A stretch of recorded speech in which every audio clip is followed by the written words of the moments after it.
Mm.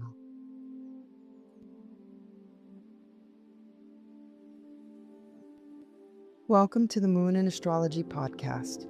I am your witch in residence, April Edwards. This is our astrology for the week of June 15th to June 21st. This week begins with possibility. Venus moves through 3 consecutive aspects, first to Uranus, then Neptune, and finally Pluto. Relationships, desires, values, and creative impulses move quickly from awakening to enchantment to confrontation. Something opens, something becomes beautiful, and then something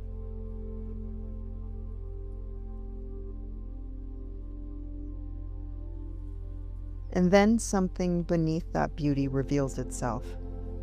By the end of the week, the sun enters Cancer at the summer solstice and forms a sextile with Chiron, newly arrived in Taurus. The emphasis shifts from desire and relationship towards nourishment, embodiment, and the long work of rebuilding security. This week that asks us to remain open without becoming ungrounded, to allow desire to change without handing it control, and to recognize that what awakens the heart may also expose what the heart has been avoiding. Let's walk through it together. June 15th. The week opens with Venus in Leo forming a sextile to Uranus in Gemini. Venus in Leo wants love to be visible. It values warmth, loyalty, creativity, generosity, and the courage to express desire without apology. Uranus in Gemini disrupts familiar thought patterns. It brings new language, unusual connections, sudden ideas, and encounters that alter the way we understand what is possible. Venus and Uranus meet through a sextile. The relational field becomes more experimental. Something unexpected may catch your attention. A conversation may awaken attraction. A creative idea may fully arrive charged. A connection may feel exciting precisely because it does not follow the pattern you are accustomed to. This aspect favors surprise, but it does not require instability. That distinction matters. Sometimes we assume that freedom means refusing commitment or that excitement requires disruption. But Uranus does not only break things, it awakens what has become unconscious. Under this aspect, you may recognize that your tastes have changed. What once felt attractive may no longer hold your attention. What once seemed too unconventional may now feel honest. This is not necessarily a day for making permanent choices. It is a day for allowing your range to widen. Let curiosity interrupt habit. Let the unexpected show you where your heart has become too rehearsed. But do not mistake novelty for destiny. Some encounters are meant to stay. Others arrive simply to show you that there's another way possible. June 16th. Venus forms a trine to Neptune in Aries. The atmosphere becomes more enchanted. Venus governs attraction, connection, beauty, pleasure, and value. Neptune governs imagination, longing, spirituality, transcendence, illusion, and the desire to merge with something larger than the self. In a trine, these energies flow easily, perhaps too easily. It can be deeply creative energy. Art may feel more alive. Music may carry unusual emotional force.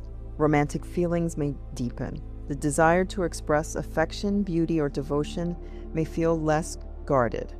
Venus in Leo wants to create from the heart. Neptune in Aries gives the heart a vision of what it might become. There is courage in this aspect, the courage to imagine something beyond what currently exists. But Neptune always requires discernment. A beautiful feeling is still a feeling. It may contain truth, but it may not contain the whole truth.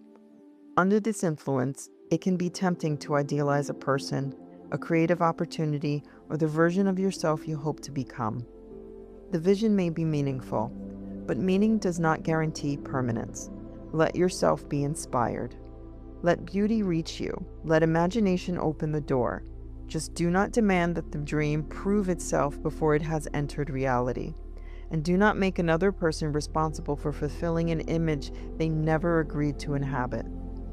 The higher expression of this aspect is inspiration without possession, devotion without erasure, beauty without denial. June 17th. The atmosphere changes. Venus in Leo opposes Pluto retrograde in Aquarius.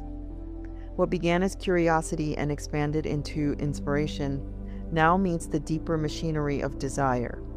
Pluto exposes what lies beneath the visible story. It reveals power, attachment, control, and fear. The places where desire becomes entangled with the need to possess, influence, or secure an outcome. Venus in Leo wants to be loved openly. It wants recognition. It wants to know that its offering has been received. Pluto in Aquarius is less concerned with personal reassurance. It examines the structures surrounding the relationship, the group dynamic, the unequal distribution of power, and the unspoken rules. This opposition can intensify attraction. It can make connection feel magnetic, consuming, or unusually consequential. But intensity is not the same as intimacy. Intensity may reveal where something has been denied. It does not automatically tell us what should be done with what has surfaced. This transit may expose jealousy, possessiveness, fear of rejection, and the urge to control how another person sees you. It may also reveal where you have diminished your own desires to remain accepted by a group, community, or social structure. Because Pluto is retrograde, the deepest confrontation may occur within.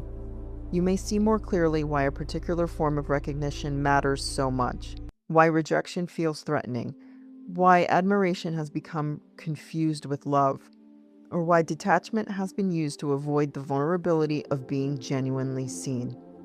This is not a day to manipulate an outcome. This is a day to observe what desire reveals when it is placed under pressure. Ask yourself, what am I afraid will happen if I don't receive the response I want? Where has the need to remain powerful prevented me from being honest? Pluto does not ask us to suppress desire. It asks us to understand its roots. The Venus aspects from June 15th through the 17th form a coherent progression. Venus sextile Uranus awakens possibility. Venus trine Neptune gives possibility a dream. Venus opposite Pluto reveals what has become attached to that dream. This sequence may move quickly. A new attraction, idea, desire, or creative impulse may arrive with unusual force. It may feel liberating at first, spiritually significant soon afterwards, and emotionally complicated by the third day. That does not mean the original feeling was false. It means the feeling has layers. The work is not to reject the awakening because it became complicated. The work is to separate inspiration from projection and desire from control. Let Uranus show you what is possible. Let Neptune show you what is beautiful. Let Pluto show you what must be made conscious before you proceed. June 21st, the summer solstice. The sun enters Cancer. This marks the summer solstice in the northern hemisphere, the longest day and the height of solar light. I will be visiting this moment in a deep dive episode, so I'm not going to expand on it here. But next we have Sun in Cancer sextile Chiron in Taurus. Chiron's movement into Taurus begins a new chapter in the healing work of the collective. In Aries, Chiron exposes wounds around identity, autonomy, assertion, and the right to exist without apology. In Taurus, the wound becomes more embodied. It concerns worth, safety, resources, the body itself, and the ability to receive. And the question of whether peace can be trusted when struggle has become familiar. The Sun in Cancer sextile Chiron in Taurus offers a gentle opening between your emotional safety and embodied worth. This is not dramatic healing. It is not a breakthrough that erases the past. It is the recognition that care can become material. That nourishment is not abstraction, that the body requires evidence. A reassuring word may matter, but so does food, rest, shelter, financial steadiness, reliable support. This aspect may reveal where emotional care has remained symbolic rather than practical, where you have said that you value yourself but continue to live in ways that deplete your body, where you have offered nurturing to others without allowing yourself to receive it. The sextile creates an opportunity, but it requires participation. You may need to accept support instead of only offering it. You may need to stop treating exhaustion as proof of devotion. You may need to take your own physical needs seriously. Cancer and Taurus both understand that life can be sustained, not merely imagined, not admired from a distance, sustained. This week begins in the heart and ends in the body. Venus in Leo awakens desire, opens imagination, and reveals attachment. The sun's entrance into Cancer turns our attention towards what can hold the truth that emerged. And the sun's sextile to Chiron in Taurus reminds us that healing requires material conditions. The movement is clear: awakening, enchantment, exposure, nourishment, and embodiment. Something may excite you this week, something may move you deeply. Something may show you where desire is tangled with an older wound. Do not rush to classify the experience as good or bad. Let it become information. Then ask whether your life has the structure to hold what your heart is asking for. At the beginning of the week, remain open to surprise. Let a new idea, connection, or desire show you where life has become too predictable. When Venus trines Neptune, allow inspiration, but keep one foot in the life you are actually living. When Venus opposes Pluto, do not force a conclusion.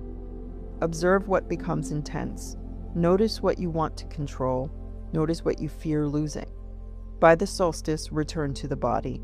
Return to your home. Return to what feeds you. Ask whether the life you are building makes room for tenderness, rest, pleasure, and support. Desire tells you what draws you forward. Nourishment determines whether you can remain there. This week does not ask you to distrust beauty. It asks you to see beauty clearly, to know when it has awakened you, when it is carrying a dream, and when it is touching an old hunger that needs something deeper than admiration. Your heart may open quickly. The body will tell you whether it feels safe enough to stay open. Listen to both. Let desire reveal, let truth deepen, let care become tangible.